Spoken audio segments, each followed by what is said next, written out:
Hare Krishna. So I did send your biography on the chat, so the Buddhists who join are informed. There will be more people joining soon. Maybe you want to give a little more detail. How did you come to Krishna consciousness? You're originally from Italy and you joined in England, or how did it happen? Good morning, Sarvatma Prabhu, and thank you for inviting me. Yes, I joined in Italy in 1981, and I was in Italy up to 1984, and then I came to UK December 1984, and I've been in UK since then. How did you meet the devotees? How do I met the devotees in Italy? Mm-hmm. In Italy, I was in my town. There are quite a few devotees. I had some devotees friends. We grew up together, and the artist from the Villa Vrindavan. Villa Vrindavan. Yeah, they were all from the same place where I come from.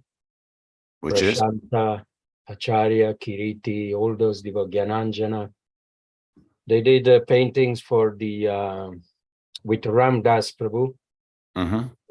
for the BBT, for the Srimad Bhagavatam. In fact, some of the paintings in the fourth canto that we are studying today, they were done by them. So I was friends with the youngest brother of those devotees. There were 4 of them. They were all artists. And then I became a devotee. I was 19 years old. That's wonderful. So you're from Firenze as well? Originally in Naples. Okay. They invited me to a feast, with me and my friend, we thought that they were like a disco and feast with alcohol and with the girls, but it was actually a Hare Krishna feast. And and that's when Mritwara Prabhu, Prabhupada disciple, he preached to me for 1.5 hours, to me and my girlfriend. My girlfriend ran away, and I was very interested, and I became a devotee. Well, our gain. Well, it's my gain to have all of you, Devotee Association. Thank you. So please take it away. So the forum is yours. Okay. So how do you usually proceed with the Bhagavatam class? Do I read the verse? Well, everybody does it differently. I tell you how I do it. I read the Sanskrit once myself, and then the synonyms, and then I read the verse, read the purport, and that's it. Usually, if somebody's musically inclined, they may sing a little Jaya Radha Madhava, but it's really not necessary. Okay.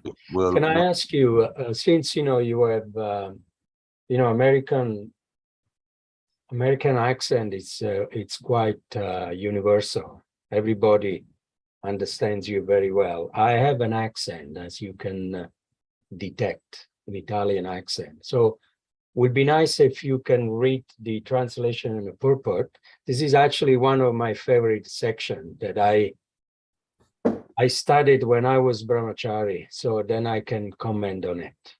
Okay, I'll be happy. Is that okay? Yes, I'll be happy to do that. I'll chant the Om Namo Bhagavate Vasudevaya. Please do. And then I'll pass the floor to you. What's the verse number today?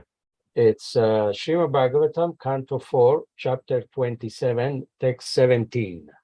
Okay, very good. And it's the attack by Chandavega on the city of Puranjan. Okay, go ahead. Om Namo Bhagavate Vasudevaya. Om Namo Bhagavate Vasudevaya. Om Namo Bhagavate Vasudevaya. So the verse is 427:17. Shyamane sva sambandhe kasmin bahubir yuda chintam param jagamartha sarashtra purabandhava. The synonyms: Shyamane, when he became weak, sva sambandhe, his intimate friend, ekasmin, alone, bahubi, with many warriors, yudha, by battle, chintam, anxiety, param, very great, jagama, obtain, artha, being aggrieved, sa, along with, rashtra, of the kingdom, pura, of the city, bandhava, friends and relatives. Translation and purport by Srila Prabhupada. Because he had to fight alone with so many soldiers, all of whom were great warriors, the serpent with 5 hoods became very weak. Seeing that his most intimate friend was weakening, King Puranjana and his friends and citizens living within the city all became very anxious. Purport: the living entity resides within the body and struggles for existence with the limbs of the body, which are referred to here as citizens and friends. One can struggle alone with many soldiers for some time, but not for all time. The living entity within the body can struggle up to the limit of 100 years with good luck, but after that, it is not possible to prolong the struggle. Thus, the living entity submits the false victim. In this regard, Srila Bhaktivinoda Thakur has sung Vrida Kala Aula Saba Sukha Bhagala. When one becomes old, it becomes impossible to enjoy material happiness. Generally, people think that religion and piety come at the end of life. And at this time, one generally becomes meditative and takes to some so-called yogic process to relax in the name of meditation. Meditation, however, is simply a farce for those who have enjoyed life in sense gratification. As described in the 6th chapter of Bhagavad Gita, meditation, dhyana, dharana, is a difficult subject matter that one has to learn from his very youth. To meditate, one must restrain himself from all kinds of sense gratification. Unfortunately, meditation has now become a fashion for those who are overly addicted to sensual things. Such meditation is defeated by the struggle for existence. Sometimes such meditative processes pass for transcendental meditation. King Puranjana, the living entity, being thus victimized by the hard struggle for existence, took to transcendental meditation with his friends and relatives. Thank you. Om Jnana Timirandasya Gyananjana Shalakaya Chakshurjamalitam Jena Tasmai Sri Gurave Namah Sri Chaitanya Manovistam Stapitam Jena Bhutale Swayam Rupa Kadama Yam Dadati Svapadandikam Jai Shri Krishna Chaitanya Prabhu Nityananda Shri Advaita Gadadhara Shivasadi Gaura Bhaktavrinda Hare Krishna Krishna Krishna Hare Hare Hare Rama, Rama Rama, Hare Hare. Mukam karoti vachalam pangalam gayate giri. Yat kripa tamaham bande shivurudina tarina. By the mercy of the spiritual master, a blind man can see stars in the sky. By his mercy, a lame man can cross mountains. And by his mercy, a dumb man like me can speak few words only Srimad Bhagavatam today. I offer my humble obeisances to the lotus feet of my spiritual master. Namo Vishnu Padaya Krishna Prasthaya Putale. Srimati Tomala Krishna Goswamini Tinamine. Namo Vishnu Padaya Krishna Prasthaya Putale. Srimati Bhakti Vedanta Swamini Tinamine. Namaste Saraswati Devim Gauravani Pracharini. Nirvishesha Shunnavadi Paskata Desatarine. And my humble obeisances to all the devotees in Gita Nagari, that's where you are, all of you. And my heart is happy to have your association. Vanchakalpadrugascha kripa sindhubhyaiva cha patitanam bhavanebhyo Vaishnavebhyo namo namah. So this is Sri Narada Muni speaking to King Prachina Barishat. And he says, because he had to fight alone with so many soldiers, all of whom were great warriors, the serpent with the 5 hoods became very weak. Seeing that this his most intimate friend was weakening, King Puranjan and his friends and citizens living within the city all became very anxious. So this is very significant, this verse. Sri Narada Muni is highlighting the companion of the soul, Pura. Pura means the city. Anjan is the soul, the king of the city. And they, Puranjan, who is the conditioned soul, lives in the city of 9 gates called Navadvapa. Navadvapa, if you read in the beginning of these chapters, description of King Puranjan, those are the city of 9 gates. And each gate has an exit. And the exit, it provides the passage through to Puranjan and the sense gratification. Sense gratification is experienced through the 9 gates of the body.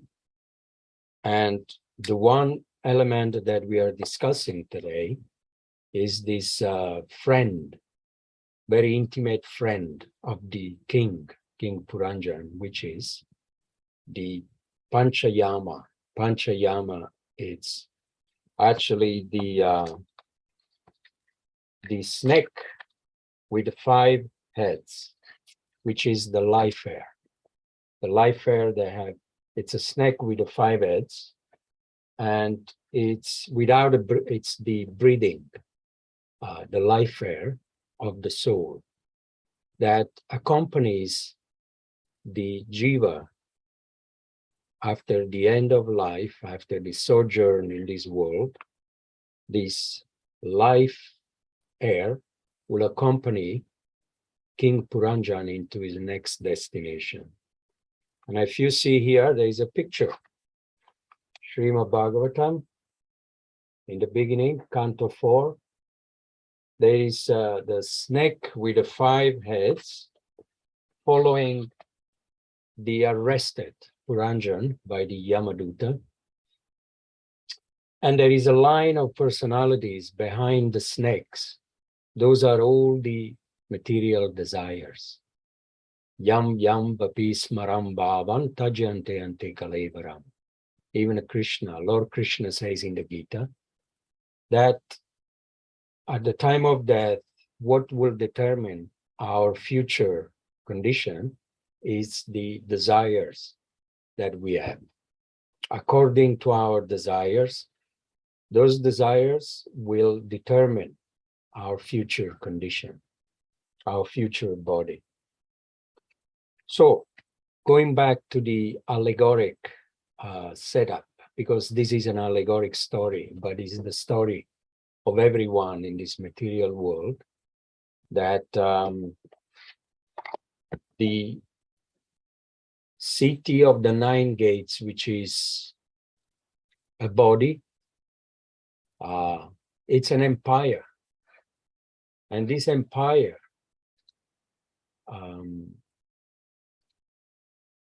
the empire, it constitutes the kingdom of King Puranjan. In this kingdom, in this empire, there's so many personality living in it. And the soul is the predominating personality, which reigns supreme. You know, in the description of King Puranjan in the beginning, I've learned the old thing when I was brahmachari, but we will try to remember those details, and I'll try to share with all of you. I'm sure you all know, are familiar with it.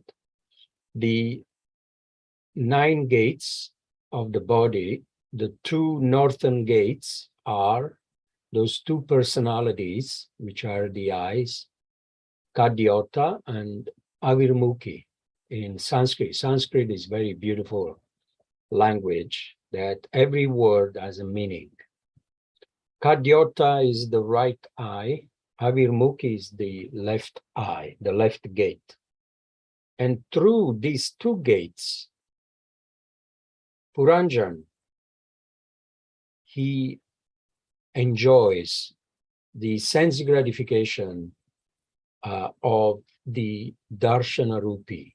Darshan means vision, rupi means forms. When we go, the soul comes out of these two gates and enjoys the different forms of this material world. And to do that, there is another personality which is very dear to these two gates, and is the Dyumna. Dyumna is the sunlight. The sun is very dear, is the closest friend to the eyes, because without the sun, we cannot see. We cannot enjoy the variety of forms around us.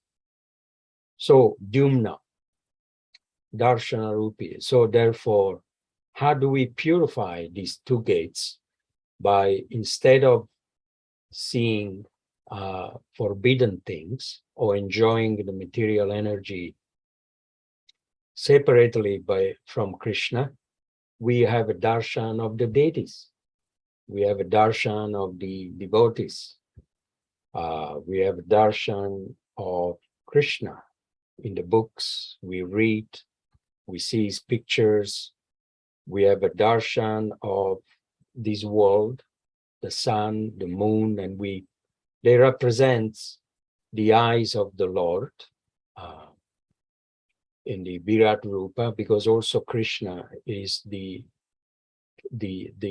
soul into this great gigantic body called the Virat Rupa, this material world. And the Lord also has personalities, like the mountains are his muscles, the rivers are his veins, the fire is his tongue, the eyes are the sun and the moon. So we also have personalities that accompany the soul in this kingdom called Puranjan. Then when we are tired of enjoying through the eyes, we try to enjoy through the ears, which are one in the east, one in the west, and there are Devahu. Devahu is the left ear, and Pitrihu. Pitrihu is the right ear. If you read early on in the Bhagavatam, in the description of King Puranjan, everything is graphically explained by Narada Muni and also commented in details, articulated by His Divine Grace A.C. Bhaktivedanta Swami Prabhupada. The Devahu is the left ear, which is divine here. Why is it divine? Because it's connected to the Swamsa, the Paramatma.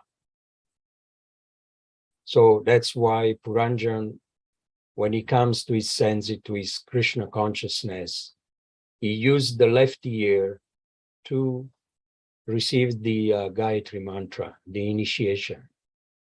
It says the initiation is received in the left ear because it's connected to the Paramatma, and the Guru whispers the Gayatri mantra.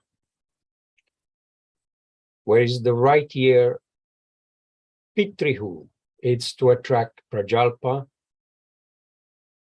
We hear all sorts of nonsense, and is attracted to the Karma Yoga, Karma Kanda, the Karma Kanda, the fruitive activities. And the benefit that we receive with the right ear is to go, the highest benefit is to go to Pitriloka, to our forefathers, heavenly planets and enjoy the sense gratification there. So therefore, when we want to dovetail and purify the sense of hearing, we use the senses of hearing into chanting Hare Krishna, Maha Mantra, to hear the Maha Mantra, to hear from a devotee, from a pure devotees, from a Vaishnavas, to hear the instructions of the Guru. And that's how the ears, they become purified, these two gates. Because Rishikesha Rishikenam Sevanam Bhakti Ruchate. Through this Sevanam, service of devotion, Bhakti Ruchate, the sense of hearing is put in the service of the master of the senses, Rishikesh. So, and Puranjan, sometimes he tries to enjoy through the nostrils. The nostrils are the two twin gates, which are the nose and the nostrils. And they are called the Nalini in Sanskrit terms. So these Nalini are called twin, are known in Sanskrit as twin gates. And they also have a friend which is here, the Panchagama.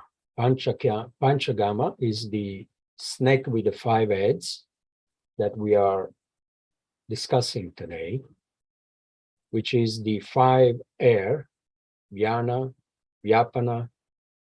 I forgot all the other 3, but it's a snake with a 5 head, and they represent the 5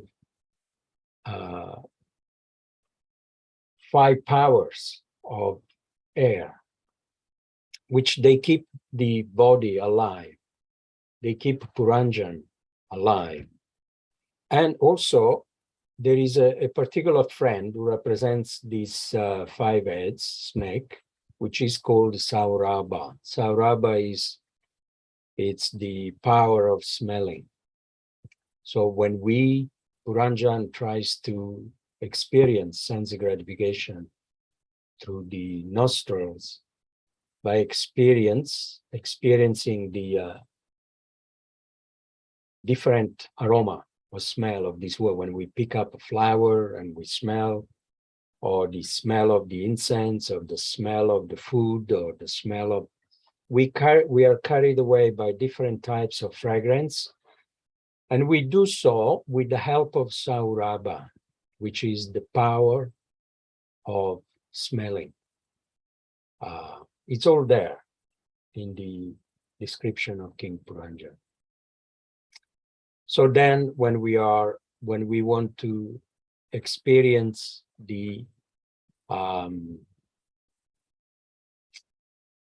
happiness through the gate, the biggest gate, which is the mouth. The mouth is, we chant every day, Guru Mukha Padma Vakya Chitete Kori Hayakya. Mukha. Mukha, also in Sanskrit here in the description of King Puranjan, it's called Mukhya. Mukhya is the mouth, is the biggest hole, gate of the body, the most important one. And it has 2 functions, which are, one is Rasanji and one is Vipina. Rasanji is the power of taste, when you taste food or you eat. Vipina is the power of speech. When you speak, you sing.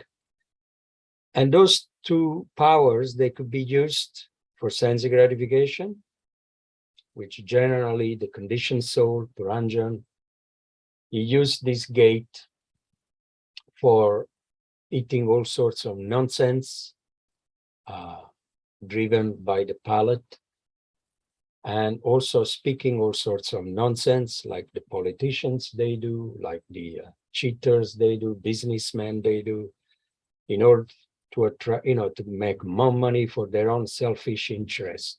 But then there is minority of human beings in this world, which they use the mouth of the power of speech to glorify Krishna. Uttama sloka vartaya. It's which is the ultimate usage of this vipina to glorify the personality of Godhead. When I distribute books myself, and I try to use my power of vipina, the speech, into presenting the glories of the Bhagavad Gita, the glories of the Lord. And that's how you dovetail the speech, the power of speech becomes purified. When you read the books, the knowledge, the liquid knowledge, the sacred scriptures, they purify the intelligence, and they give you effulgence, beauty. When we say this devotee is beautiful, it's very pure, it looks very attractive, it's like devotees who live with the scriptures. Because Chanaka Pandit says, the greatest beauty is not how beautiful it is, or handsome he is, but is the knowledge. The real beauty is knowledge. So knowledge is a liquid religion. When religion is absorbed into the body, then a devotee or a representative of God becomes attractive, beautiful. And that's how people, they become attracted to us. You inherit a little bit of the beauty of Krishna. So that's the function of the mouth. Then there are 2 more gates. We spoke about 7 gates: 2 eyes, 2 ears, 2 nostrils, 6, and the mouth, 7. There are 2 more. They are situated in the lower part of the city, of the body of Puranjan. So Puranjan, sometimes he wants enjoy, and then we go down. But before we go to the lowest one, there is another gate, the anus, and that is it's called Niriti in Sanskrit. Niriti also has a very dear friend, and this friend, with the help of this friend, Puranjani enjoys sense gratification of passing excrement. When we go to the toilet and we relieve ourselves, that is another type of sense gratification, according to Srila Prabhupada and the description of Narada Muni. And this close friend of Puranjan, it's called Lobdaka, Loba. Does any of you know what a Loba means, yeah? Loba means, you can tell me? Greed? Greed, yes, correct. Lobdaka, greed, because the conditioned soul, they eat a lot, all sorts of things. And because dusparina nalina cha, the Bhagavad Gita says, Lord Krishna says, people, they eat more than what they need, by trying to satisfy the palate, the tongue, and the senses, the belly. Rupa Goswami says the tongue, belly, and genitals. So that is called greed, lobdaka. There are people, children starving in this world. But on the other hand, you have wealthy, materialist people who eat abundant, all sorts of, but not just palatable, natural things, but very despicable things like living entities like animals, innocent animals, and so on and so forth.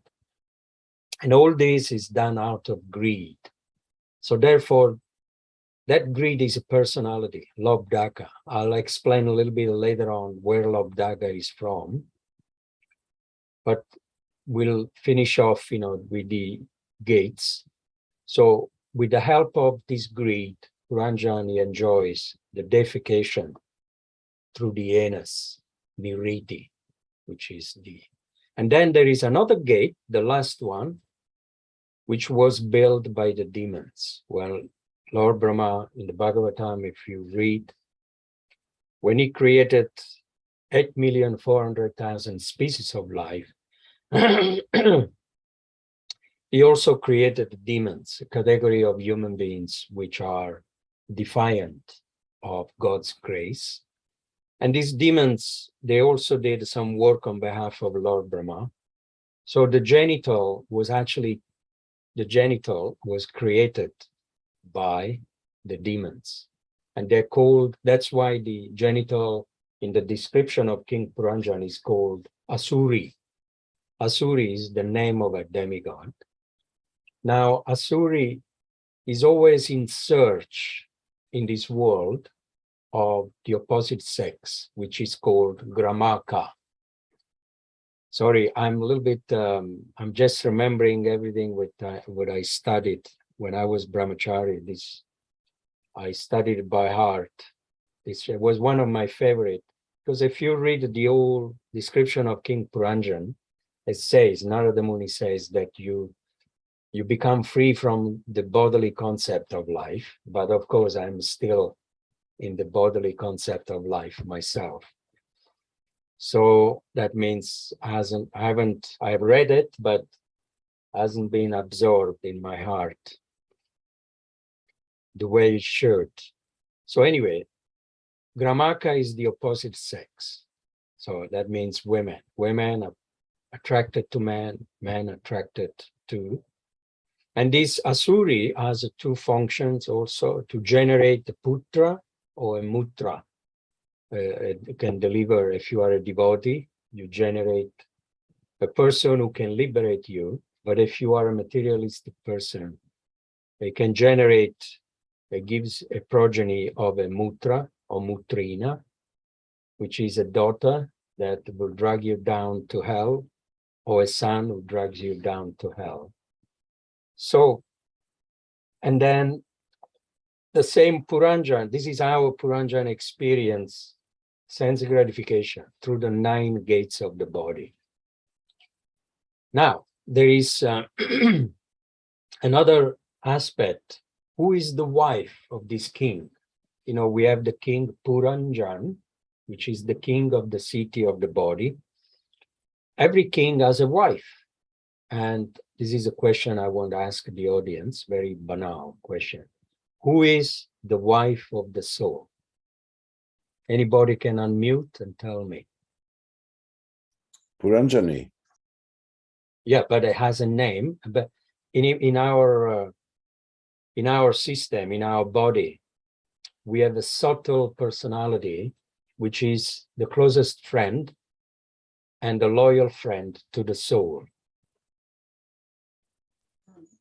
Paramatma.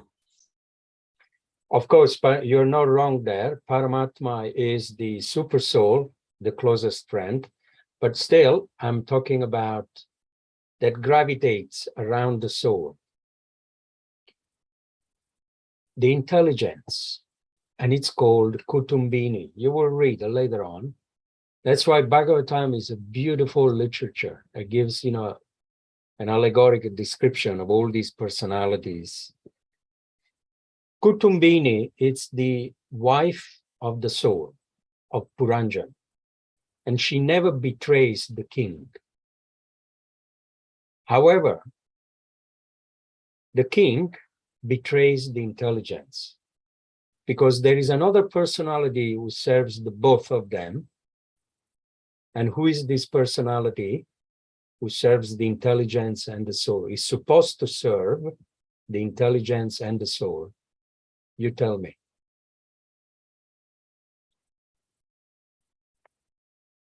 You tell us. Okay. Is the mind. And the mind also has a name, is a personality. It's called Visuchina. Now, it's very interesting, that later on in this description of Puranjan, Visuchina means, like you have the word karma, vikarma, bhu, vibhu. V means very strongly. Vikarma means heavy karma. Suchina means cleanliness or dirty. It can be dirty or clean. Visuchina means very dirty. The mind by nature is very dirty. And it's Narada Muni explains the mind and gives another name, synonymous, to a prostitute. Visuchina means a prostitute. And she's the maid servant of the intelligence and the soul. What happened that sometimes, or very often, the soul betrays his wife, the intelligence, and he has an illicit affair with the mind, with the maid servant. That's when we say, oh, he's on the mental platform, right? When someone is very intelligent, someone, you know, like, for example, you are a disciple of Hridayananda Goswami, which is very smart, very intelligent. We can say he's on intellectual platform, also spiritual platform. But then there is also sentimental platform. And then someone who is like a very low-class human being, sensual platform. So the mind, it's like the Bhagavad Gita, Lord Krishna gives the hierarchy. Indriyani paranyahu indriyebhya paran mana.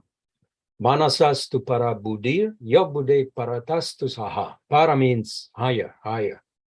So indriyani para, indri means the senses.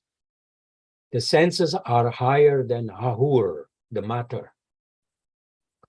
Higher than the senses, indriyebhya paran mana. Mana is the mind. Mind is visuchina, is also mana in Sanskrit, which is superior to the senses.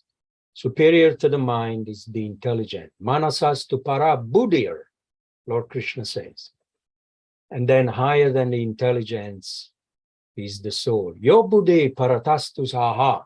Aha means myself, the soul, not the body, not the mind, not anything else, the soul. And then the next verse, of course, there is this, like you said, the higher than the soul is the super soul, and is the closest friend, more close than our intelligence to the soul, and is called aviññāta, which later on you will see in the Sri Upanishad, these two birds. One is the jiva and one is the super soul. The super soul is the closest friend and is the only one who accompanies Puranjan in the next life. Even if we go in a body of a worm, in the stool, Lord Krishna, he comes with us. That's how it's. When I think of that, you know, I always say, my God, who can be more merciful than the Lord?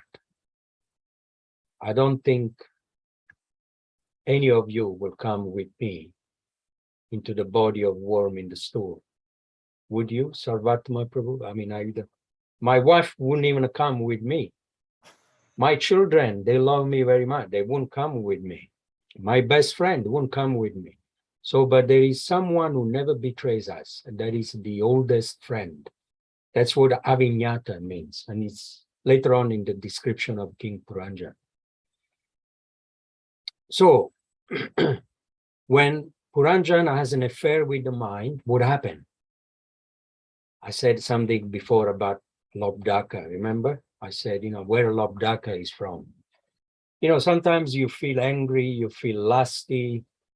Actually, I should say, sometimes we, not you, we feel angry, lusty, or we feel afraid, we feel mad, or we feel envious. So the question is, where do they come from, these symptoms, these qualities? They are actually children. They are personality, and they appear. They take birth into the body of Puranjan. And now I explain, Narada Muni explained how do they become manifest. When Puranjan, the soul, betrays the intelligence, which is the queen, Kutumbini, he has an affair with the maid servant, the mind.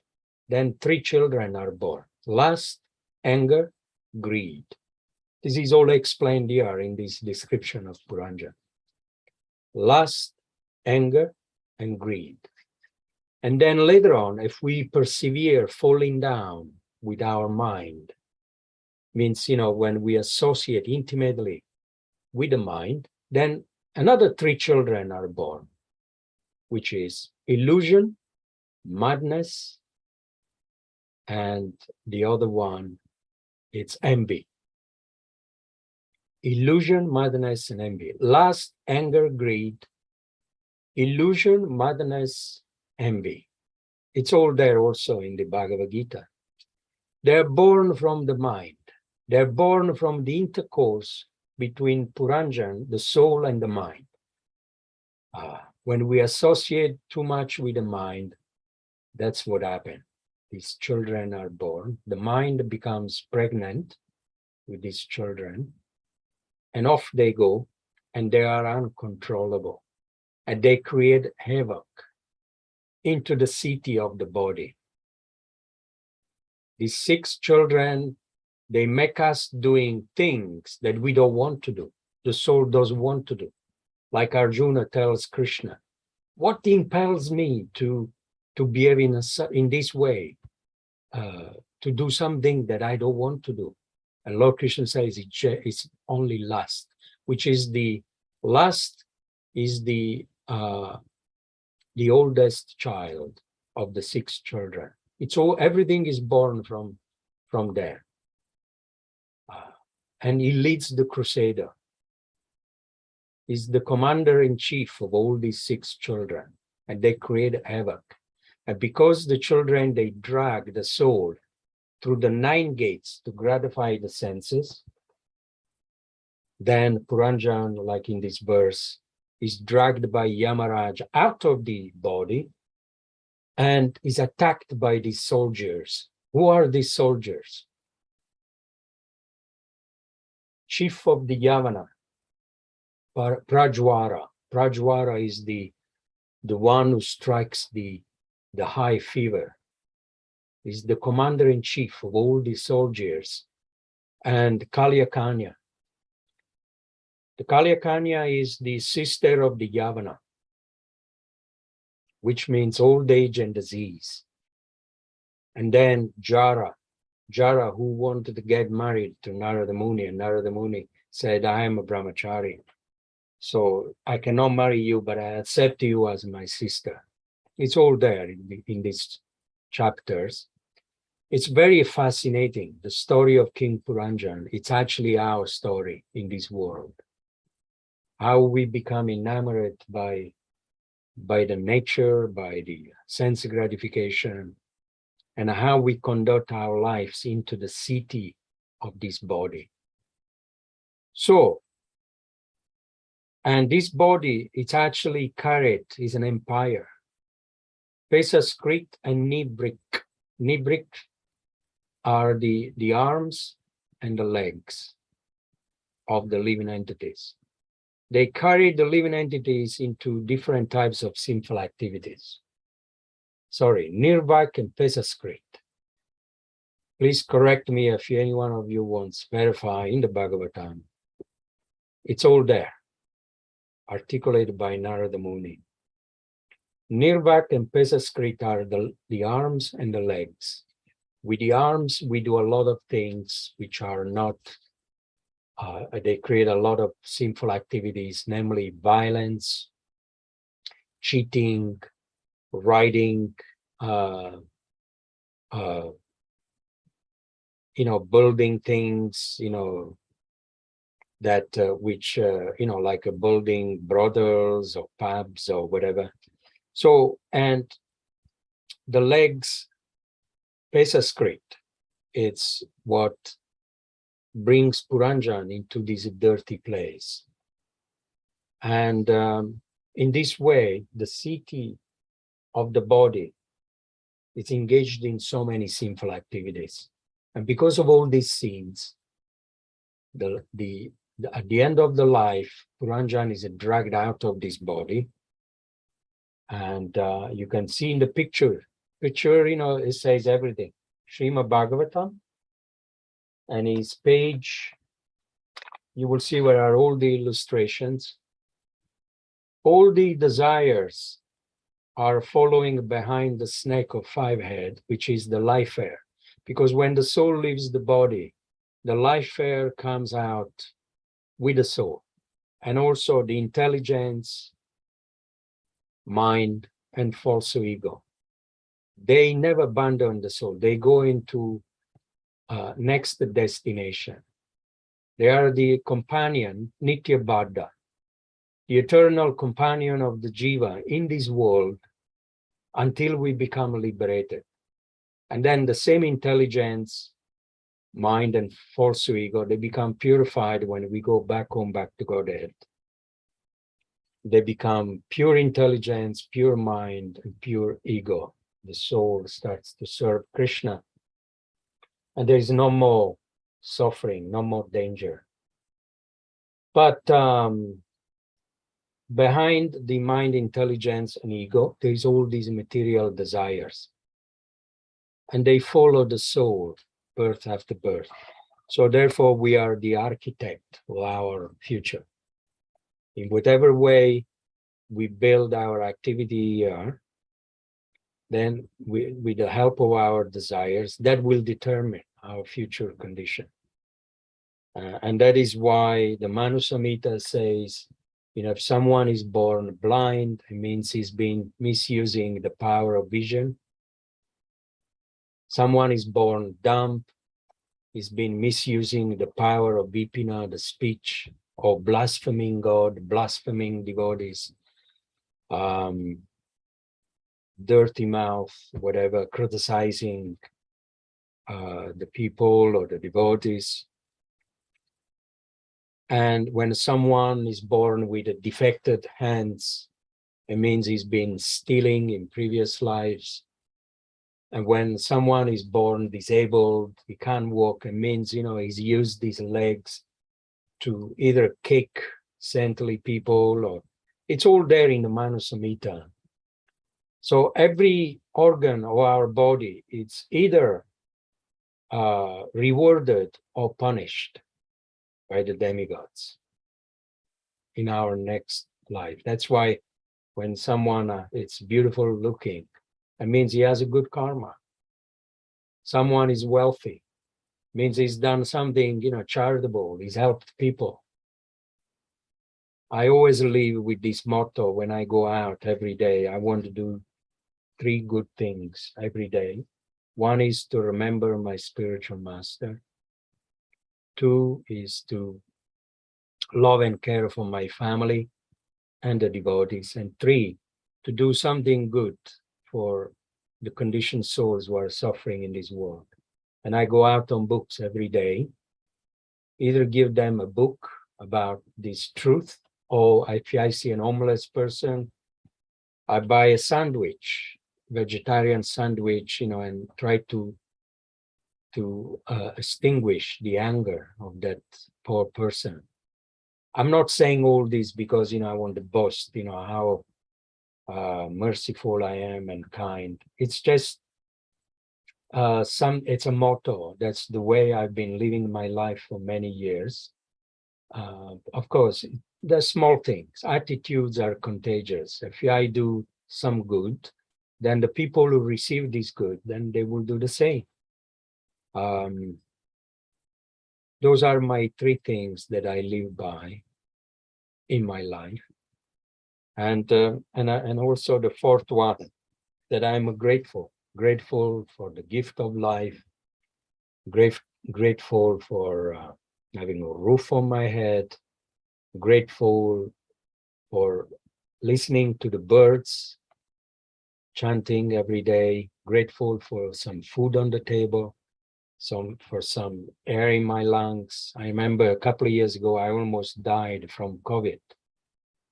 And speaking about the life air, the verse here says that the best friend of the soul, which is prana, the life air, when he's attacked by disease at the time of death, is very weak, it says here.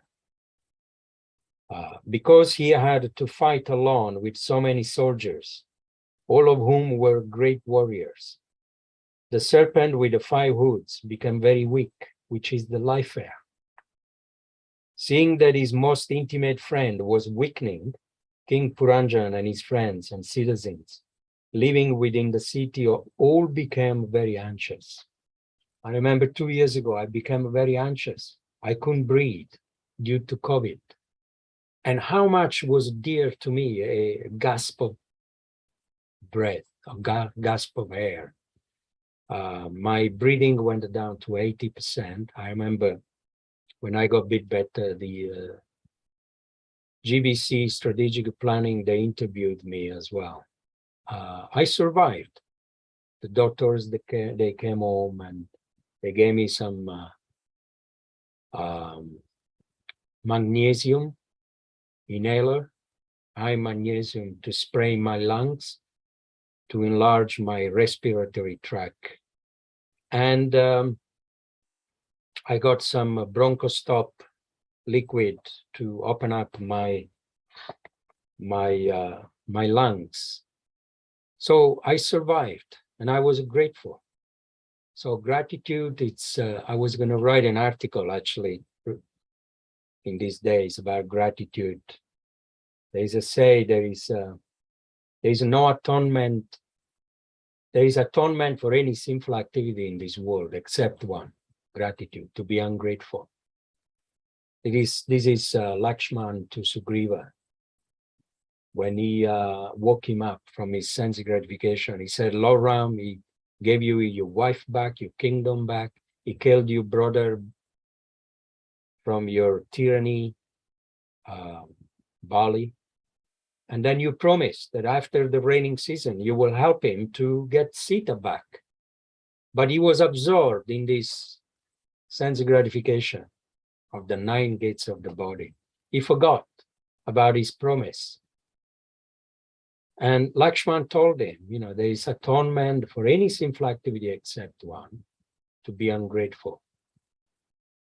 So we should be very grateful for whatever comes to us in this world, even if, as a devotee, if someone by accident or by some suffering comes to you mentally, physically, or spiritually,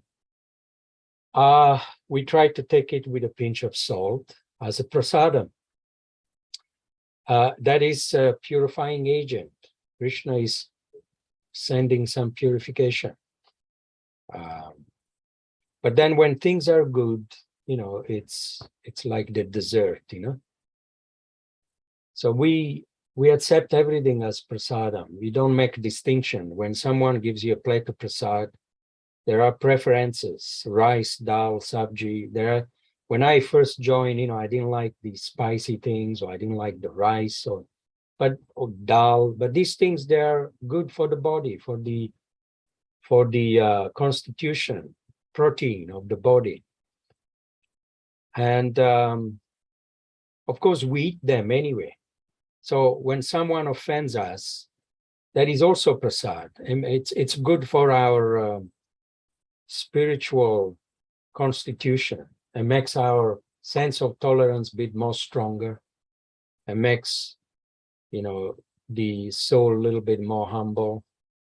And then when you pass the test, you forgive. And when you forgive, the Lord is shedding light on you. And when the Lord sheds light on you, then you love. Then we are capable to love. Even loving the people who are hurting us. Because they do so out of ignorance. Jesus Christ, he was crucified out of ignorance. He told his father, please forgive them. They don't know what they're doing. So if you receive an offense, take it as prasadam. I'm actually saying this to myself because sometimes I'm recipient of that. And sometimes accidentally I offend people. Someone unfriended me from Facebook because I never put any likes on that person page. And I had to beg for forgiveness. It was not because, I I didn't like that person. It was, I got about 800 pending friends that I have too busy life. It's a rucksack filled up, with taking care of my family, my health, my children, my service, Sankirtan devotees. And so sometimes I make offenses to people, very dear friend, and I had to pick up the phone and I beg for forgiveness. Sometimes we offend people and we don't know what we have done wrong. And sometimes it's on silly things, like this. People, they get like, member of my family in Italy, you haven't sent me my happy birthday gift or card, and one of my, dearest nephew. And that month I was sick. I couldn't do that. And I was off the radar, and they declared a bit of an argument, a war on me, that I have some problem with them. And see, people, they get offended very easily in Kali Yuga. And we have to be always ready to make up, forgive, and forget. And we try to do our best to please everyone. And to be who we are. We can't change. We can't pretend to love people. If you don't like someone, you pray to, please let me start to serve this person and love this person. We can't do things artificially, and it doesn't work. So therefore, be who you are. I was told once by Tamal Krishna Maharaj, how can I serve the best the Lord? He said, be who you are. Because then he smiled, he said, because everyone else is taken, he said. Never try to be somebody else. And I'm living on that. I want to be myself. I want to be who I am with all my defect. I want to be allowed to make mistakes, to make offenses unknowingly. I want to be, I'm not dogmatically trying to be a devotee, a perfect devotee. We have to be free to be who we are. And people, they get upset. So we should always remember, it's not our problem, it's their problem, but we always do the needful, to make reconciliation. Anyway, so I was deviating a little bit from this. Sometimes when things are on our mind, we end up speaking about these things. Just like sometimes I speak about book distribution in the class, which has got nothing to do with it. But at the other hand, preaching has got a lot to do. Book distribution, prasad distribution, like Prabhupada is giving us this prasad today, this beautiful verse, and making us aware to be very careful until the time of death, how we associate with our intelligence, with our mind, and to always be kind to ourselves, to the living entities, to the devotees, very alert to never offend anyone, and to always be ready to serve and to be ourselves. Hare Krishna. 1 hour. Well, that Do was. I take questions? Oh, Yes, you can take questions. I just wanted to say that, I'm grateful that you have actually agreed to talk to us in such an concise and enlightening way. I'm amazed that you remember anything from your brahmachari days. I only remember the austerities. I don't remember anything I read during that time. So let's open the forum if the devotees have any questions. Please raise your virtual or real hand and you can ask. Anyone?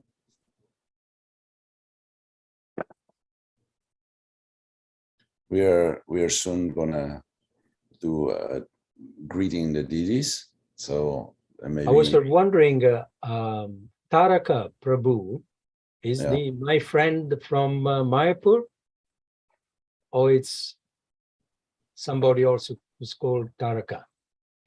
Well, I'm not There's sure. one Taraka Das, yeah.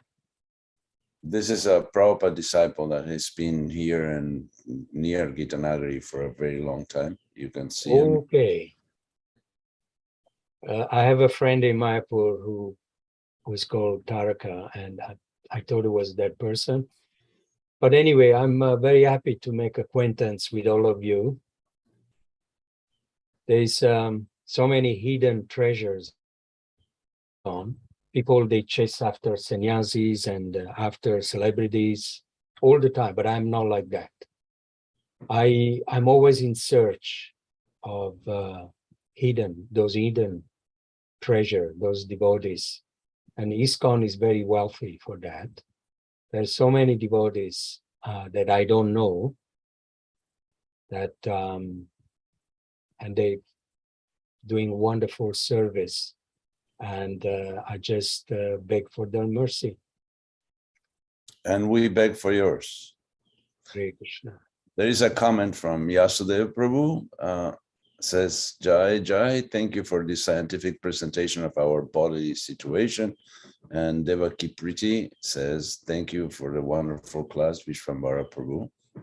And since there are no questions, I will encourage the devotees to unmute themselves and thank you personally that we should be grateful, and we are certainly grateful to you, Prabhu.